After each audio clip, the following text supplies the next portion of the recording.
Michel Foucault once said, "The perfect prison doesn't need chains. It only needs the certainty that you're being watched." But what if Darius J. Wright is right? What if the guard isn't outside, but hidden inside your own energy field? Foucault dissected history. He showed us how madness was invented, how bodies were disciplined, how power seeped into every classroom, hospital, and prison. Darius takes the scalpel further.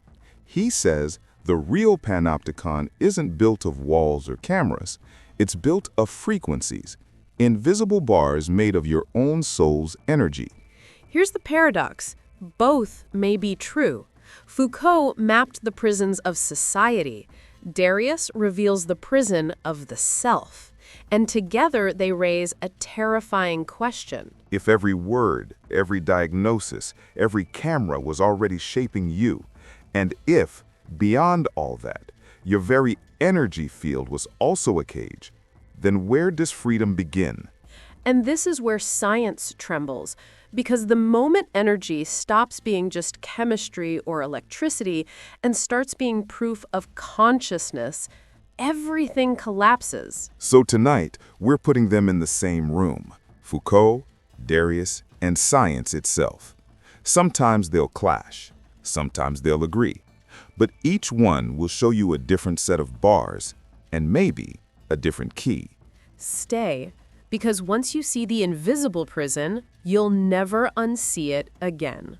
When you think of a prison, you imagine concrete walls, locked doors, iron bars. Foucault called these just the beginning, because the true genius of modern power wasn't the wall. It was the gaze, the Panopticon, a design where one watchtower could control hundreds of prisoners who never knew when they were being observed. And here's the trick. Once you believe you're being watched, you start policing yourself.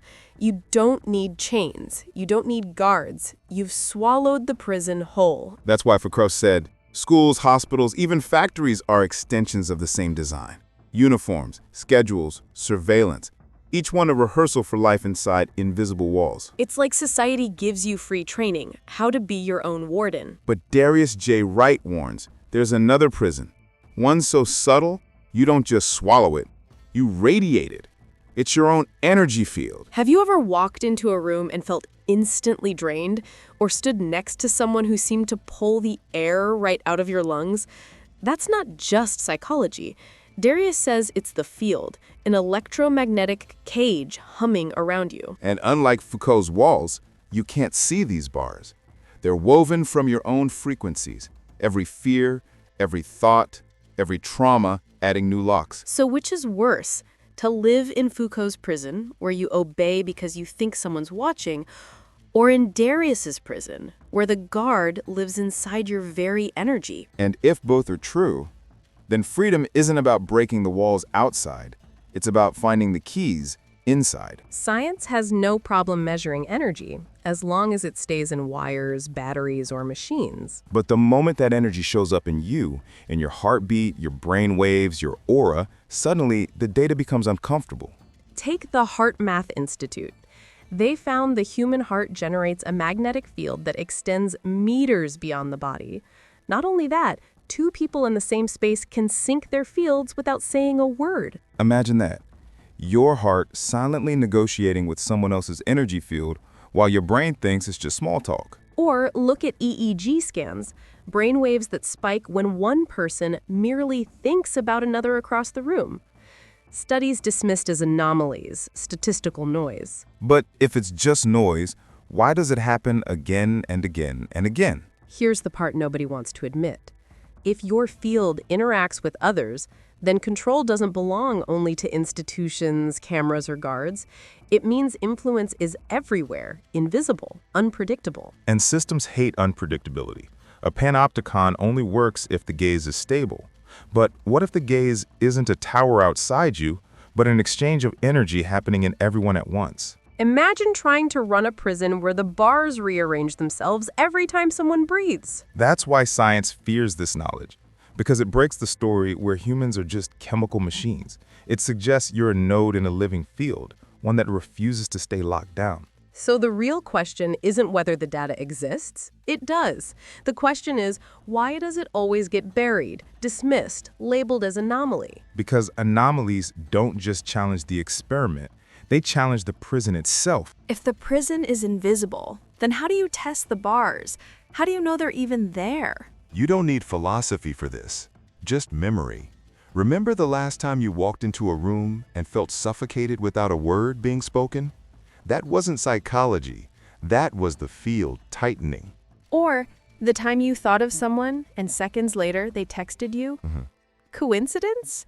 Or two fields briefly syncing, like radios tuned to the same station? Darius says these are glimpses of the prison and action, the invisible cage flexing, showing you both its bars and its cracks. So here's a test. Right now, inhale slowly. Imagine your chest glowing brighter with each breath. Exhale and picture the glow pushing beyond your skin, flooding the space around you. If you feel even a fraction lighter, if the room itself feels less heavy, then you've just pressed against the bars, and for a moment, they bent. This is what science doesn't like. You didn't need a machine, no electrodes, no lab coat, just awareness. And suddenly, the prison isn't absolute. And you didn't even have to trade your clothes for an orange jumpsuit. Which raises the bigger question. If one breath can bend the bars, were they ever real? Or are they illusions sustained by your belief in them? And if they're illusions, then who profits from you believing they're solid? Foucault showed us prisons made of discipline, schedules, surveillance, walls built from institutions. And he was right. Darius shows us prisons made of fear, frequency, and fields, bars woven from your own energy. And he is right too. In science? Science whispers from the shadows. Observation itself changes reality, which means both visions, the social and the energetic, are not competing stories. They're layers of the same design.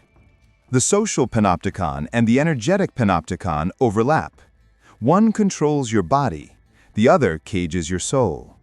Together, they form a system so complete it convinces you freedom is just a dream. But here's the revelation. The same field that traps you can also set you free. The same gaze that disciplines you can also awaken you. Because every bar is also a mirror, and every mirror hides a door. So the prison is not absolute. It's an invitation to see, to test, to step beyond. If this video opened even one lock, leave a like. It tells us you've started to bend the bars. Subscribe, because next time we enter the hidden protocol of fear, the rule that no system wants you to know. And until then, remember this. The question isn't whether you're trapped. It's whether you'll keep living like a prisoner when the key has always been in your hands.